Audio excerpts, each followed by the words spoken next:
What's a good word, everyone? It's your boy DKB here. I just want to say thanks for all the support. The channel's been steadily growing, and the number you see below, you can drop a text, shoot a voicemail, any ideas, topics, collabs, etc. you guys want to see. I'll include them in future videos and live streams, and I'll catch you again. Be easy. What's a good word, Jets fans? It's your boy DKB here, and Justin Fields is going to be a hot topic for us all off season. Plenty of Bears fans, plenty of Steelers fans have dropped by wishing us well, wanting to check in on what's been going on with Justin Fields, and even going as far as offering excuses as to why it didn't work, or in the Steelers' case, why he should have remained the starter and they could have had a more successful season, allowing Russell Wilson to sit and kind of mentor him behind the scenes. But for us, the level of detail or the level of scrutiny is only going to rise, and it doesn't matter whether he ends up falling flat on his face as the season gets underway, if he ends up rehabbing his career successfully and following the trend of your Sam Darnold, your Geno Smiths, your Jared Goffs, or even if he ends up being even killed. And so speaking of Steelers fans, I know a lot of their sentiments, or even from the coaching staff and a lot of reports and such that we have coming out, I think with the 4-2 start for him, it essentially boils down to Mike Tomlin didn't love the way that the wins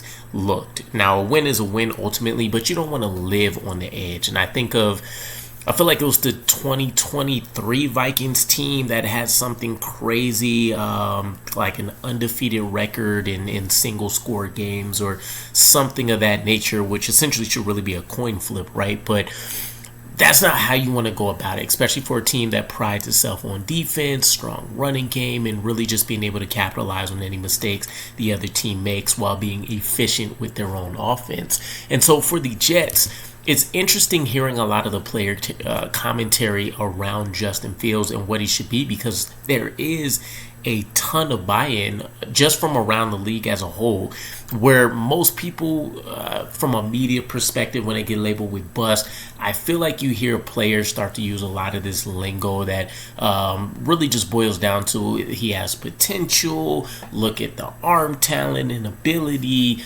and different things of that nature specific to quarterback. But in Justin Fields' case, you always hear about the elite run ability, but then it also they follow that up with, yes, we know there could be improvements in the passing game for him, but it doesn't feel like he's ever a player that's just been completely written off. So when I hear players in this case like EJ Manuel, who I'm going to listen to a little bit more because he is a former first round pick, he did go to a franchise in the Bills, that has a pretty prideful history, right?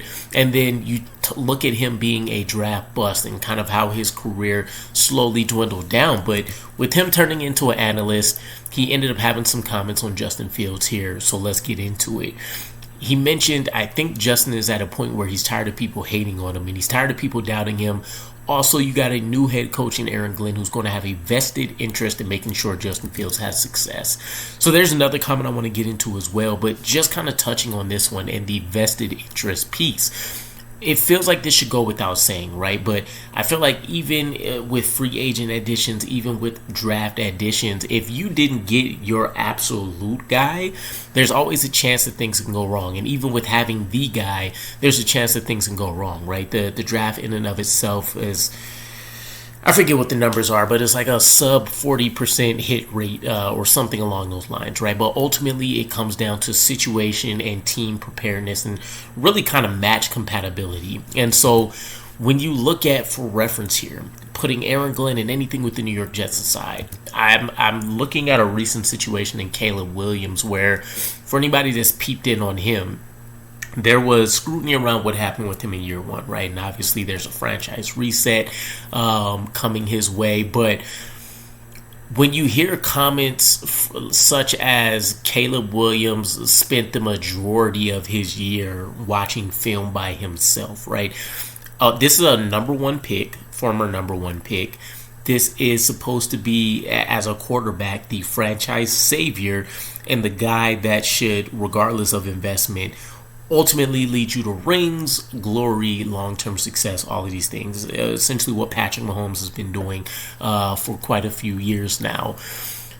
How do you get something as minute as film watching to go south, right? So there's obvious huge glaring holes and stuff that can happen from franchise to franchise, but Aaron Glenn is coming in with a fresh mindset. He's coming in with a clear vision, and you can tell from comments from the players, comments from the coaching staff, which hasn't always been the case, right? You've heard some position coaches mention some things that go against the grain of what the offensive coordinator or the defensive coordinator is saying, or you're having what the DC or OC is saying differ from what the head coach itself is talking about. And then you might have Woody Johnson that's poking his head in and making comments that can throw everything south, or moves that are being made that the GM isn't quite aware about, or the head coach isn't quite aware about. The normal circus show we're acclimated to. So from this standpoint, I do think this benefits things, because as a first-time head coach, there's going to be some things that go over his head or some things that he isn't prepared for, but he's also going to be going through things with a fine-tooth comb. And I think with all of the changes that we made, and I won't go through all of them again, but obviously the front office changes, the coaching staff, but you look at changes he's made to implement in practice, right? The GoPros on the quarterback's helmets. You look at the core use of fundamentals prior to any techniques and stuff that they're looking to teach. You're looking at how he's even gone about setting up his schedule, which he talked about is heavily influenced by what happened and what he was allotted to do with the Detroit Lions. So with Justin Fields, this should, realistically speaking, be his best shot at success since he was with the Steelers, who was a franchise who, from an organization standpoint, was going to make sure that he had everything that he needed. Now, I don't think there was full commitment there. You can, again, look at comments from various members of the coaching staff, players. You can also look at the fact that he didn't get re-signed as something that rings true for all of those different elements. Now, the other piece to this that EJ Manuel mentioned is they're going to create the offense around him and let him be him. They're going to get it right in New York with Justin Fields at quarterback. And I think this is intriguing because you do have Tanner Engstring. It looks like he will be running some version of a West Coast offense, right? But obviously there's a lot of whistles and bells to what Detroit did. So we'll see how much we stay true to that, or if it gets scaled back a little bit and more emphasis put on other areas, maybe like motion or certain packages, right? 12 personnel, excuse me.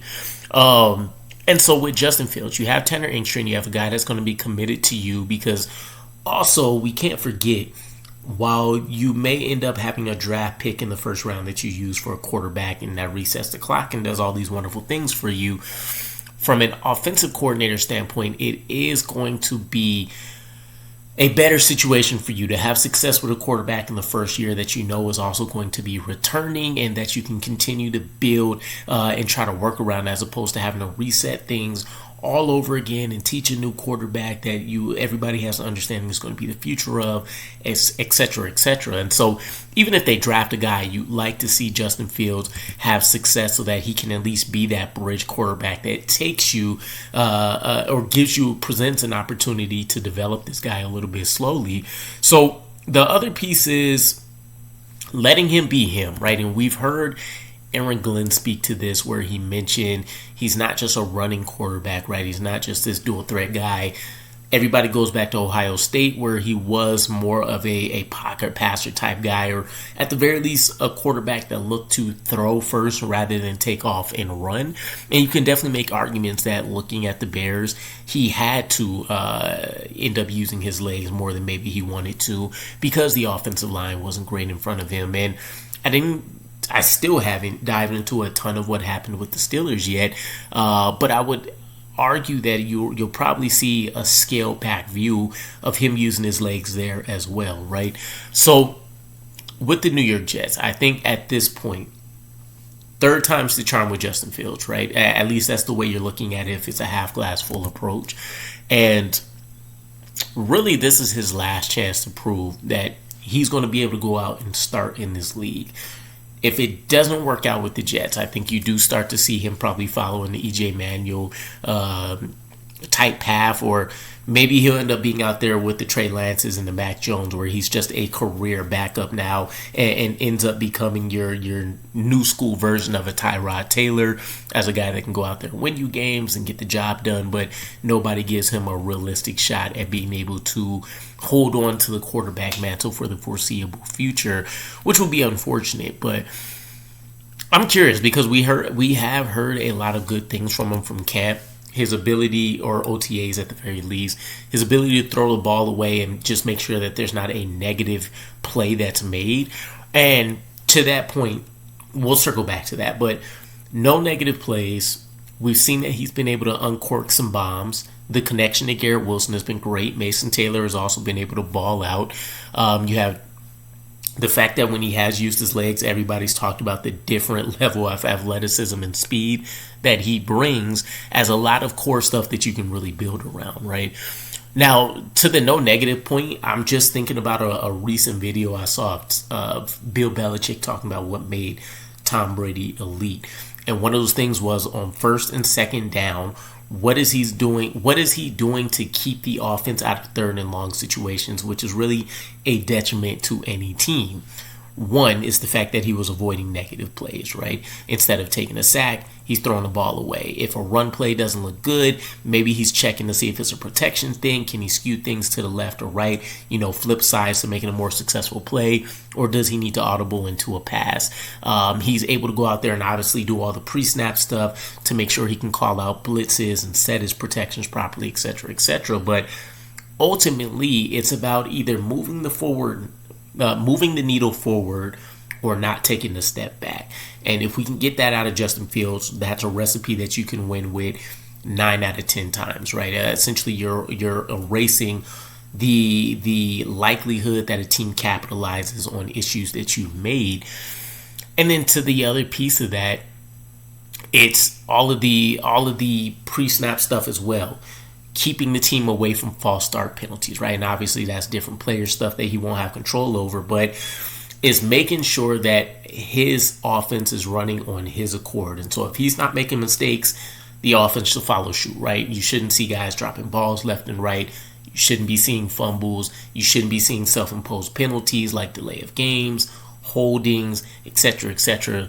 No blocks in the back, etc. So there's a lot to look forward to, just like there's a lot that you can walk away from the season with and potentially be pissed about with Justin Fields. And it's kind of cut in half, in my opinion. A lot of people in the comments are either extremely high and they feel like Justin Fields will finally turn the corner, or it's guys that feel like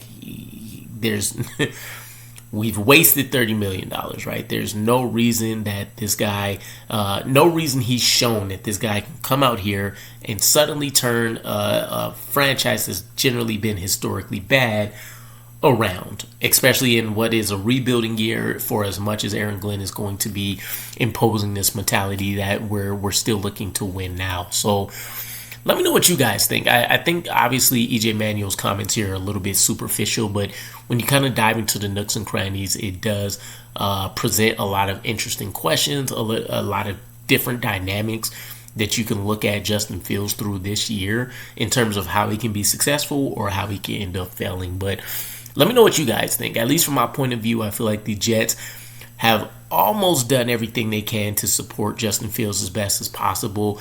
And I only say almost because obviously you'd like to have some of these wide receiver weapons behind Garrett Wilson figured out and answered already, as opposed to waiting to see how competitions and stuff roll out. But still, again, Breece Hall, Mason Taylor, Garrett Wilson, that's a solid enough trio to where you can at least say you can evaluate this offense and figure out things moving forward. So let me know what you guys think. I'll catch you guys again. Peace.